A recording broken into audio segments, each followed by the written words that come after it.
ومن أحبني كان معي في الجنة.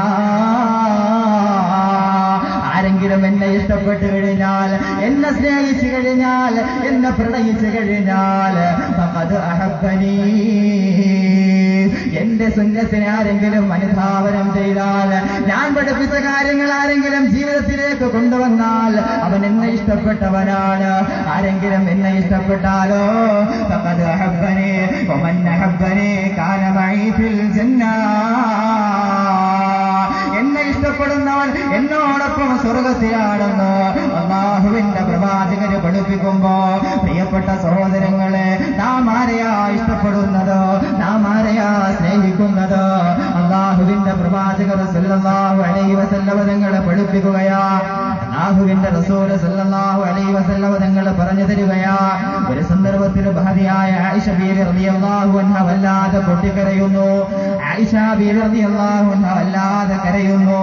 ആയിഷ റളിയല്ലാഹു അൻഹയോട് ചോദിച്ചില്ലയോ, ആയിഷ മാ യുബ്കീകി ആയിഷ, അല്ലയോ ആയിഷ, തന്നെ കരയിപ്പിച്ച സംഗതി എന്താണ് ആയിഷ?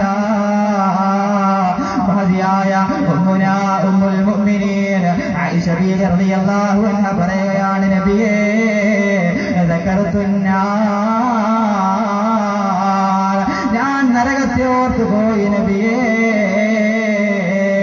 നരകത്തെക്കുറിച്ചൊന്ന് ചിന്തിച്ചു പോയി നബിയേ. ഫബകൈതു, അങ്ങനെ ഞാൻ കരഞ്ഞതാണ് റസൂലുള്ളാഹ്.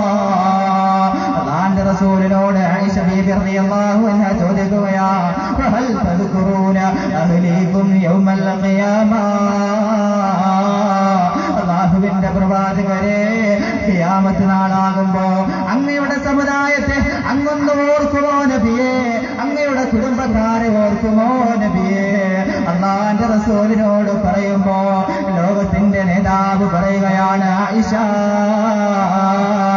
അമ്മാ ഫീ സലാസത്തി മവാഖിന ഫലാ യദ്കുറു അഹദുൻ അഹദാ. മൂന്ന് ഘട്ടമുണ്ട് ആയിഷ, മൂന്ന് സന്ദർഭമുണ്ട് ആയിഷ. ആ സന്ദർഭത്തില് ഫലാ യദ്കുറു അഹദുൻ അഹദാ, ഒരാളും മറ്റൊരാളെ തിരിഞ്ഞു നോക്കില്ല, മറ്റൊരാളെ മൈൻഡ് ചെയ്യൂല ആയിഷ. അല്ലാഹുവിന്റെ റസൂൽ ഒന്നാമതായി പറയുകയാണ്, ഏതാണ് ഒന്നാമത്തെ ഘട്ടമെന്നറിയോ? ഇൻദൽ മീസാൻ.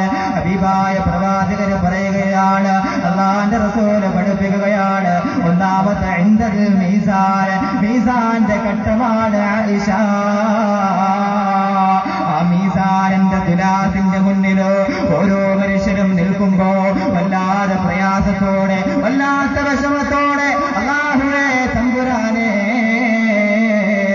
പടച്ച റബ്ബേ, നന്മ തിന്മകൾ തൂക്കപ്പെടുന്ന ഈ തുലാസിന് എന്റെ നന്മയുടെ തട്ടിലാണോ ഭാരമുള്ളത്, അതല്ല തിന്മയുടെ തട്ടിലാണോ ഭാരമുള്ളത്? ഓരോ മനുഷ്യരും ചിന്തിച്ചു നിൽക്കുകയാണ്. ആ സമയത്ത് നിന്റെ ഉപ്പ വന്നാൽ മൈൻഡ് ചെയ്യൂല.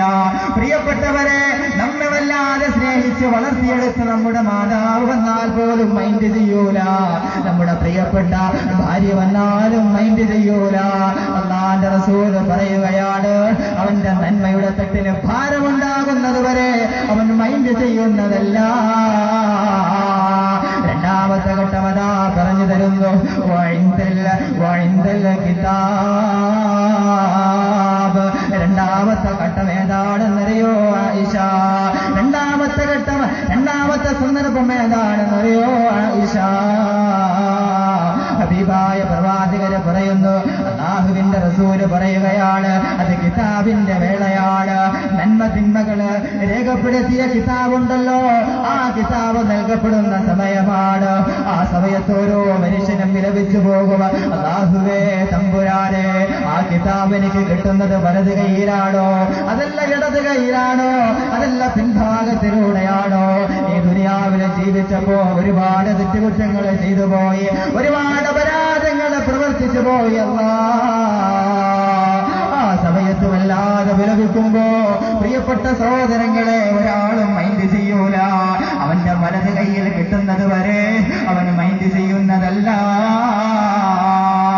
അല്ലാഹുവിന്റെ റളിയല്ലാഹു അൻഹയോട് പറഞ്ഞു കൊടുക്കുന്നു, ആയിഷ, മൂന്നാമത്തെ ഘട്ടം ഏതാണെന്നറിയോ ആയിഷ? അല്ലാഹുവിന്റെ റസൂൽ പറയുകയാണ്, വഇൻദ സിറാത്ത്, അത് സിറാത്ത് എന്ന പാലത്തിന്റെ ഭാഗമാണ് ആയിഷ. സിറാത്ത് എന്ന പാലത്തിന്റെ ആ ഘട്ടത്തിലാണ് ഓരോ മനുഷ്യനും വല്ലാതെ വിഷമത്തോടെ പ്രയാസത്തോടെ നിൽക്കുകയാണ്. അല്ലാഹുവേ തമ്പുരാനെ, ഞാൻ നരകത്തിലേക്ക് ആവതിച്ചു പോകുമോ അതല്ല സ്വർഗത്തിലേക്ക് കടന്നു പോകുമോ?